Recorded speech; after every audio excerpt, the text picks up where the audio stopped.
Akhirnya dapat ya Bu, ucap Fitri. Iya, syukurlah. Tapi ini masih kurang fit. Terus mau kemana lagi cari tambahnya? Kita ini perlu 25 juta lagi. Ibu masih saja mengeluh. Iya juga ya. Fitri kembali terlihat resah. Lalu menoleh ke arah suaminya. Sekarang harus Mas Farhan yang usaha. Nanti setelah mengantar kami pulang, langsung ke kantor ya buat ambil kasbonnya. Farhan langsung menoleh. Ya ampun Fit.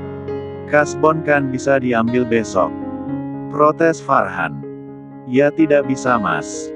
Kita perlu tahu dapat apa enggaknya. Kalau misal dapat berapa. Jadi bisa usaha lain lagi. Lagi-lagi si Farhan yang penganut istri hanya mengangguk saja. Sampai di rumah, ibu dan Fitri turun. Tanpa mampir dahulu sekedar melepas penat sejenak, Farhan langsung memutar mobilnya untuk ke kantor menuruti permintaan sang istri. Fitri dan ibu masuk, disambut Dinda. Dapat gak Bu? Dinda segera bertanya. Alhamdulillah dapat. Tapi belum cukup Dinda. Jawab ibu memasang wajah kusut. Terus gimana dong Bu? Pokoknya Dinda gak mau malu. Rengek Dinda. Sabar Dinda.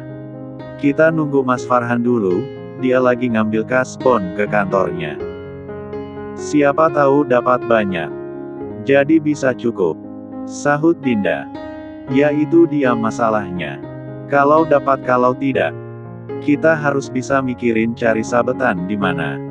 Ibu menyahut sambil duduk. Sudahlah Bu. Kalau memang tidak ada, tidak usah dipaksakan. Apa nanti juga gak pusing ngembaliin uangnya. Ucap bapak, yang baru datang dari belakang. Diamlah Pak. Bapak ini taunya hanya beres aja. Ikut pusing juga enggak. Jadi mending diem saja. Doain saja sudah. Bantah ibu. Bapak menarik nafas. Bapak tahu tidak bisa membantu apa-apa, tapi setidaknya Bapak cuma ingin mengingatkan. Jangan berlebihan, nanti bisa susah. Utang sana-sini hanya untuk pesta sehari semalam. Abis itu pusing. Jadi untuk apa? Bapak. Masalahnya malu Pak. Gengsi. Dulu nikahan Fitri biasa-biasa saja. Nikahan Wulan apalagi, masa ini nikahan anak bungsu kita juga mau biasa-biasa saja. Apalagi calon besan kita ini orang kaya. Apa kata mereka nanti, kata para tetangga. Ini menyangkut harga diri kita Pak. Ibu langsung mengoceh. Terserah kalian saja. Bapak hanya mengingatkan. Jadi jangan sampai nanti menyesal. Jawab Bapak merasa putus asa. Sudah. Bapak ke kamar saja. Malah bikin orang tambah puyeng. Ibu mengusir Bapak. Bapak lagi-lagi hanya bisa menarik nafas. Kemudian pergi meninggalkan mereka. Beberapa jam kemudian Farhan tiba di rumah. Mengulurkan amplop uang hasil kasbonnya kepada Fitri. Fitri segera membuka amplop itu. Ibu setia menunggu di sampingnya. Fitri melotot tanda kecewa dengan hasilnya. Kok cuma segini Mas? Mau bagaimana lagi? Tidak boleh lebih dari itu, soalnya kita kemarin kan udah kasbon untuk uang patungan itu. Jawab Farhan. Aduh. Kalau begini masih kurang dong Bu. Ini bagian Fitri buat beli baju dan perhiasan. Keluh Fitri. Ibu langsung menyambar uang itu dari tangan Fitri. Jangan dong Fit. Kamu itu. Urusan baju dan perhiasan kamu bisa usaha sendiri. Cari jalan lain lagi. Ucap ibu. Jangan gitu dong Bu. Kalau bukan uang itu, memangnya Fitri mau kemana lagi nyarinya?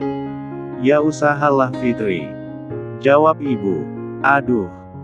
Kenapa jadi kami yang pusing sih urusan Dinda? Dinda, kamu ikut mikir dong. Jangan santai-santai begitu. Ini pesta kamu loh. Protes Fitri sambil menoleh pada Dinda yang sibuk dengan HP-nya sambil ketawa ketiwi sendiri. Dia baru sadar kalau dia dan suaminya yang sangat sibuk dengan urusan Dinda, sementara Dinda malah asyik bersantai. Dinda langsung menoleh.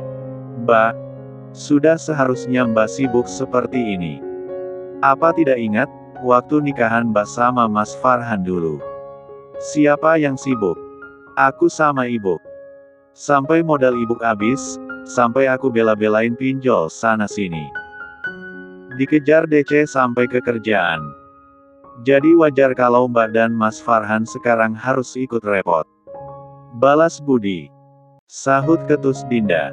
Kemudian dia bangun dan pergi dari sana. Ya ampun. Anak ini nyolotnya. Mentang-mentang calonnya pengusaha. Belum-belum udah nyolot begitu. Fitri meneriaki Dinda yang tetap nyelonong pergi. "Udah Fit, Dinda benar. Kamu tuh memang harus membalas budi. Kan dulu Dinda juga repot saat kamu nikahan." Fitri tidak bisa lagi membantah, karena apa yang dikatakan ibu itu benar. Saat dia menikah dulu Dinda banyak mengeluarkan biaya untuk pernikahannya. "Terus buat Fitri apa Bu?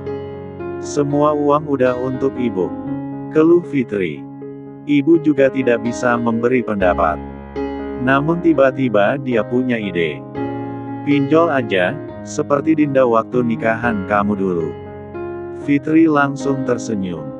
Ide ibu sangat cemerlang. "Mas, kamu ke kamar dulu. Aku mau ke kamar Dinda dulu. Mau tanya cara pinjol bagaimana." Sambil bicara Dinda sambil bangun dan bergegas ke kamar Dinda. Farhan menarik nafas berat sambil menggelengkan kepala. Ujung-ujungnya, tidak ada solusi lain. Hutang lagi, hutang lagi. Fitri sudah sampai di kamar Dinda. Dia langsung bertanya mengenai cara mengajukan pinjaman online. Sebab pada waktu itu Dinda yang melakukannya. "Mbak Fitri mau mengajukan pinjol?" tanya Dinda. "Iya Din, soalnya Mbak Fitri gak tahu mau cari uang kemana lagi. Kamu mau kan bantuinnya? Kamu kan sudah paham caranya." "Iba Fitri. Mau sih Mbak. Pinjol juga mudah kok. Tapi masalah kalau Mbak Fitri itu gak bisa mengajukan." Jawab Dinda. "Kok gak bisa? Kenapa? Pinjol harus punya pekerjaan. Alamat lengkap perusahaan tempatnya bekerja, nomor telepon kantor dan juga slip gaji." "Emang Mbak Fitri punya?" Jawab Dinda. "Bener juga. Kalau itu Fitri memang tidak punya, dia kan selama ini tidak bekerja di mana-mana kecuali di rumah saja. Dulu pernah sih sewaktu gadis dia bekerja, tapi setelah resmi menjadi istri Farhan dia menjadi ibu rumah tangga yang baik saja."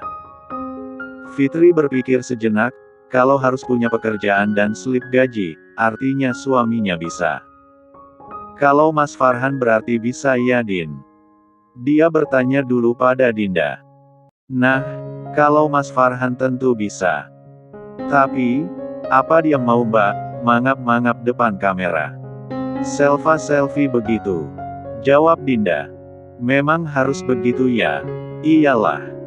Kan untuk verifikasi wajah. Mengidentifikasi apakah KTP dan wajah pemilik KTP sama." Fitri kembali berpikir, kemudian langsung keluar dari kamar Dinda untuk kembali membujuk suaminya. "Cukup Fit. Aku tuh capek tahu. Sudahlah. Kita apa adanya saja sih. Gak usah beli-beli baju baru atau perhiasan segala daripada bingung nanti bayarnya." Farhan terlihat marah ketika Fitri mengutarakan maksudnya, meminta dia untuk mengajukan pinjaman online. "Gak bisa dong Mas. Aku ini gak punya baju untuk pesta. Perhiasan juga. Ayolah Mas. Masa gak mau sih untuk istrinya sendiri? Memang Mas gak malu apa, kalau aku terlihat polos tanpa perhiasan saat pesta nanti? Teman-teman kamu banyak yang diundang. Belum lagi teman-temanku. Aku gak mau jadi omongan mereka." Fitri tidak putus asa untuk membujuk suaminya. Akhirnya dengan sangat malas, Farhan pun pasrah ketika Fitri menarik tangannya menuju ke kamar Dinda untuk meminta panduan Dinda terkait pinjam-meminjam di pinjaman online sebuah aplikasi. Sementara di apartemen Ega, ini sudah menunjukkan pukul 8. Mungkin mereka begitu lelapnya tidur sampai tidak menyadari jika ini sudah bukan pagi lagi. Wulan menggeliat dan membuka mata perlahan, dia menoleh ke samping, wajah begitu tampan rupawan itu tepat di depan matanya, dengan tangan yang melingkar di pinggangnya. Hihi. Kenapa suamiku sangat tampan sih? Diam-diam Wulan mengagumi wajah suaminya itu. Meraba rahang keras milik suaminya. Kemudian dia begitu terkejut saat melirik jam yang tergantung di dinding. Astaga! Sudah siang. Dia buru-buru menepuk-nepuk lengan suaminya. Mas Ega. Kerja tidak. Sudah siang. Ega hanya terdengar mengeluh kecil saja. Matanya sempat terbuka sebentar kemudian memejam kembali. Mas Ega. Susah jam 8. Nanti kamu terlambat masuk kerja. Ega mengerjap beberapa kali lalu bangun. Sebenarnya rapat juga nanti siang. Jadi tidak harus terburu-buru. Hoam. Ega menguap dan hendak menjatuhkan kepalanya lagi. Tapi Wulan buru-buru menopang kepala suaminya. Jangan bermalas-malasan Mas Ega. Itu tidak baik. Orang lain payah dapat rejeki. Mas Ega diberi rejeki yang lancar harus bersemangat. Ayo bangun. Ega tersenyum mendengar ceramah istrinya di pagi hari ini. Dia menoleh pada Wulan. Baiklah istriku tersayang. Aku berangkat bekerja kalau begitu. Ega akhirnya bangun dan menuju kamar mandi. Selesai mandi, Wulan pun mandi, lalu segera berganti. Mas Ega. Mau aku buatin sarapan dulu? Ega menggeleng. Tidak perlu. Ini sudah siang. Aku bisa sarapan di kantor saja. Nanti aku akan meminta pelayan untuk mengantar sarapanmu. Jadi hari ini beristirahatlah. Tidak usah memasak dulu. Jawab Ega. Tapi Wulan mau memasak untuk makan siang kita Mas Ega. Lagian bahan-bahan kemarin masih ada. Kan sayang. Rengek Wulan. Makan siang. Ega sedikit berpikir, ini sudah jam berapa, kalau dia pulang untuk makan siang. Boleh. Tapi bagaimana kalau kita makan siang di kerjaan Mas Ega saja? Tiba-tiba Ega berusul demikian. Maksudnya makan siang di kantor Mas Ega. Ega mengangguk. Wulan masak, dan ngantar bekal ke sana begitu. Wulan kembali bertanya seperti belum percaya. Iya. Wulan memasak, selesai itu antar ke kantorku. Kita makan siang sesekali di kantor. Bagaimana? Sekalian Wulan biar tahu tempat kerja Mas Ega dan biar mereka tahu istriku seperti apa. Wajah Wulan tiba-tiba memerah, antara senang dan malu. Tapi aku kan tidak tahu tempat Mas Ega kerja di mana. Nanti Pak sopir menjemputmu. Jadi tidak mungkin nyasar. Tapi Wulan malu. Nanti kalau dilihat teman-teman Mas Ega, istrinya Mas Ega jelek. Ega tertawa kecil mendengar ketidakpercayaan diri Wulan. Istriku sangat cantik. Lebih cantik kalau mau sedikit merubah penampilan. Jawab Ega. Wulan menunduk, meremas ujung bajunya. Memangnya selama ini penampilan Wulan kampungan ya? Ega seketika merasa bersalah. Bukan begitu. Ega segera memeluk Wulan. Wulan, jadi begini. Mulai sekarang, kamu harus bisa menyesuaikan penampilan, misal sedang berada di mana. Di rumah keluarga kamu, di rumah kita atau sedang berada di tempat kerjaku. Karena penampilan seseorang itu sebenarnya yang pertama dilihat orang. Kalau kamu tidak percaya, bukankah suami kamu ini pernah dihina karena berpenampilan dekil? Wulan langsung mendongak. Iya juga ya. Selagi kita mampu kenapa enggak? Kecuali, kalau kita gak mampu ya jangan dipaksain. Aku bisa membelikan semuanya untuk kamu, jadi buat apa jika tidak dipakai? Misal di keluarga ibu, kamu ingin menyesuaikan dengan keluargamu juga tidak masalah. Atau kalau sedang ada di kamar, gak usah pakai baju juga malah lebih baik. Mas Ega tambah seneng. Ih, Mas Ega apaan sih? Wulan jadi memukul kecil dada suaminya. Ah, baiklah. Aku berangkat ya. Baik-baik di rumah. Nanti siang, Pak sopir akan menjemputmu. Ega mencium kening Wulan. Iya Mas Ega. Hati-hati. Wulan mencium tangan Ega. Aku tunggu di kantor. Ucap Ega melambaikan tangannya. Wulan tersenyum sambil menutup pintu. Betapa Wulan merasa sangat bahagia hidupnya, ternyata suaminya adalah pria yang begitu baik dan lembut. Banyak memberi warna dalam hidupnya yang dulu sangat hampa. Bukannya cepat ke dapur untuk memasak, Wulan malah asyik melamun di pinggir ranjang. Bibirnya terus tersenyum dengan mata berbinar menatap cincin permata cantik yang sekarang melingkar di jari manisnya. Semalam Ega menyematkan cincin itu di jarinya. Ega pun memakai cincin yang sama dengan yang dipakai Wulan. Katanya ini adalah pengganti cincin kawin yang belum sempat Ega berikan saat pernikahan mereka dulu. Ega membelinya saat beberapa hari setelah menikah, tetapi mau memberikan pada Wulan masih berpikir panjang.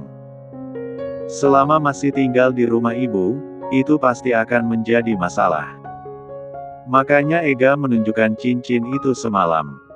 Wulan sangat senang. Dia senang bukan karena bentuk cincinnya yang indah.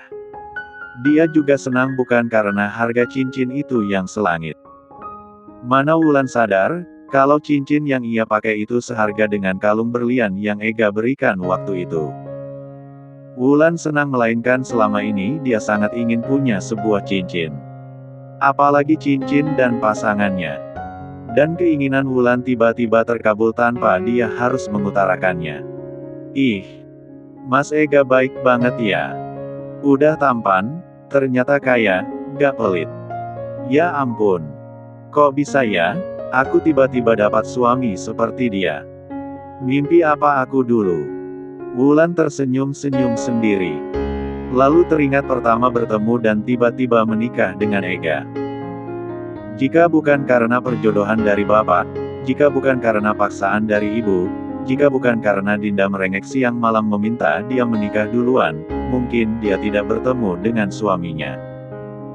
Tiba-tiba saja, dalam hati Wulan berpikir, jika dia patut berterima kasih kepada mereka. Jika bukan karena mereka, belum tentu dia sekarang menjadi istri Ega. Ega siapa ya?